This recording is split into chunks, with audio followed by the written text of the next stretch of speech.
What's up, guys? As I build up my new dream bike, I want to explain to you some of the common component compatibility pitfalls that exist in today's rather confusing mountain bike marketplace. A big thanks to my sponsors, Ibis Cycles, Camelback, PNW Components, Kitspo Cycling Apparel, Cali Protectives, Shimano, Fox, WTB, and Jensen USA. Any purchases at Jensen USA from the below links will directly help support my channel as well. How's everyone doing? I'm stoked to be here with you. Thanks for making this conversation possible.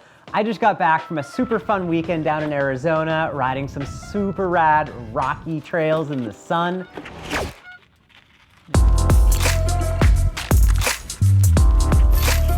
If you're new here, my channel is generally all about growing the sport of mountain biking.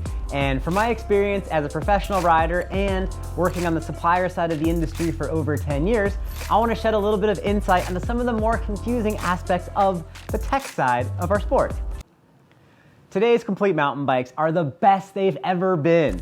Prices are very reasonable for a super good bike, and the amount of things you want to change on a complete bike these days is rather minimal. That said, if you have different requirements or you just want to have your own unique bike, then it might make sense to build something up completely custom and from scratch. As we go through this build, if you guys have any questions at all or any comments, drop me a message in the comments below. If you're gonna build a custom bike, first step, don't skimp on the frame. Get something nice and high quality. Get something you'll be stoked on, because you're gonna put a lot of work into this custom build.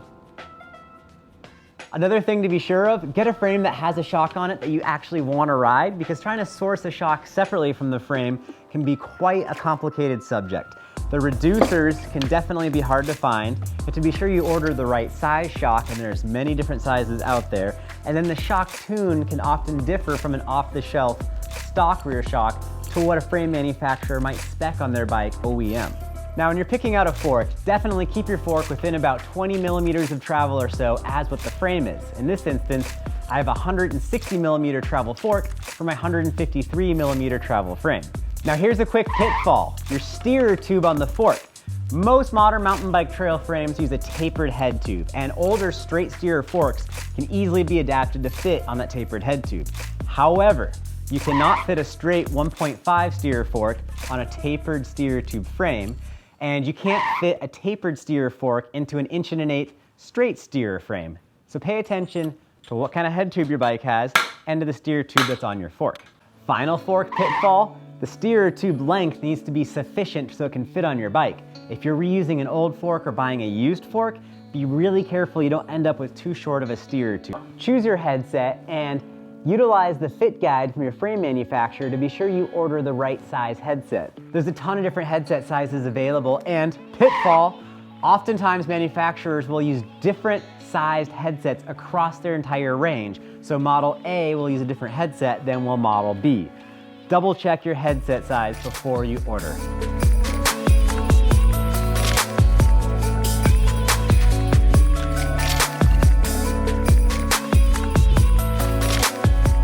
When you're picking out your stem and your handlebar, be careful that you get the same size diameter for both. There's two common types in modern mountain bikes, 35 millimeter and 31.8.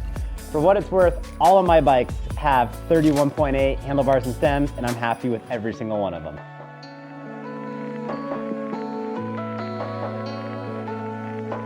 Choose your wheels and be careful, there's a ton of pitfalls in your wheel selection. Let's break that down. The three sizes you're probably gonna find most often on modern trail bikes are Boost 148 by 12, then every now and then, mostly on pivots, you'll see Super Duper Boost 157, which to me sounds like a cool design. And then there's the older 142 by 12. There are a couple of adapter kits that will space some 142 hubs out to 148.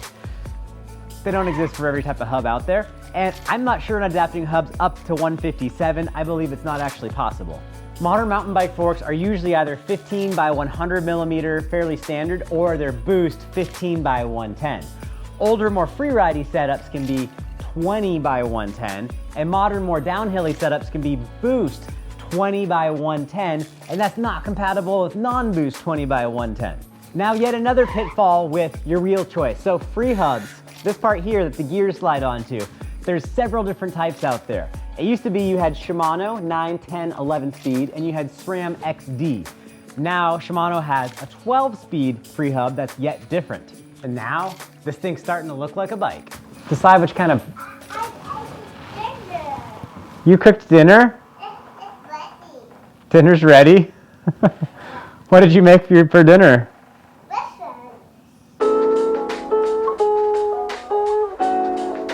You're gonna need to decide if you're gonna run a SRAM or Shimano drivetrain.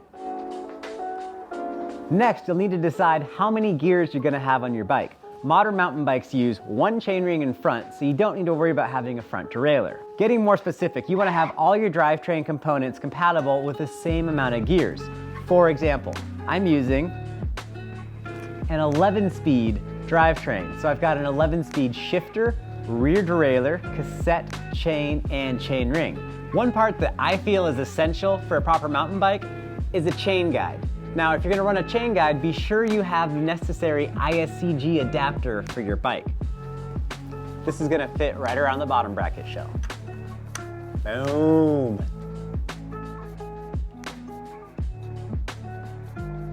When you're getting a set of cranks, keep in mind, you might need to order a bottom bracket separately, and you might need to order a chain ring separately as well. 68 and 73 millimeter spacing is basically the same, with just the bottom bracket spacers changed up, and press fit bottom brackets are completely different and not cross compatible. With crank arm length, I found it's way better to go short than too long. I run 170 cranks on all my bikes, and soon I plan to switch down to 165 millimeter crank arms. Another pitfall, when you're putting the chain ring on your bike, be sure it's not too big to actually fit on your bike. Double check with your frame's manufacturer to see the largest possible chainring size before you go ahead and order something that's too big to fit. Modern mountain bikes use dropper seat posts, and there's a couple pitfalls to watch out for when you're ordering up a dropper seat post. The actual diameter of your seat post is probably going to be either 30.9 or 31.6. Sometimes they're even bigger too. Be sure you're using the correct diameter. The next thing you gotta watch out for is if your seat post is routed internally through the frame or externally. Perhaps the most difficult thing to figure out in advance is if your bike has enough seat tube insertion for a really long dropper post. In this case, the HD4 should have enough insertion depth that I can fit a PNW Components Bachelor 170 internally routed dropper seat post. Now, older bikes don't have as much space as some of the newer bikes. Double check that at bottom out, your saddle won't run into your rear tire. We are almost done with this bike build, but there is one complicated thing we still have to set up on it, and that's the brakes. Brakes are loaded with pitfalls. First up, rotors. There's two main types in our industry. There's center lock, and then there's 6-bolt. Now you can adapt a 6-bolt rotor to fit on a center lock hub, but you cannot adapt a center lock rotor to fit on a 6-bolt hub. On this build here, I actually ran into this issue and I had to scrounge around in my archival parts to find a 6-bolt front rotor.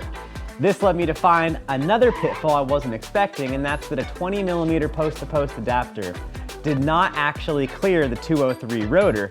Next pitfall is rotor size. A lot of frames have a minimum and even a maximum rotor size that they'll fit. Similarly, forks will often have a minimum or a maximum size as well. Final brake pitfall, it's the mounting points. Older bikes use IS standard, newer bikes often use the post mount type. There's even more types that are out there too. Double check that you're ordering the right adapter for your frame, or that your frame can natively fit your brake set without any adapters needed at all. And now, in case you're a little overwhelmed by all this compatibility confusion, there are 3 parts on the bike that are roughly compatible with most other components. And those are the contact points. The grips, the saddle, and the tires are generally consistent among various models. Don't let all this complex compatibility issues scare you away from building a custom bike up. One thing to keep in mind, working with a good retailer like one of my sponsors, Jensen USA, is a great idea because they can help you order the parts you need that will all work together. Speaking of Jensen, you can give them a call and talk to them directly, and they can walk you through the various parts that they have in stock and the parts on your bike and help you figure out what's compatible and what might not be. I have links in the description below to my Mojo HD4 and to the build that I put on that bike. If you have any questions about why I chose these parts, let me know. And drop me a comment. Let me know what's the biggest compatibility issue you ran into and how you were able to solve it. It's been fun talking bikes tonight. Thanks for joining me. If you guys want to see more videos like this, click that subscribe button below, hit the bell icon that'll let you know when I put a new video out, and enjoy your bike.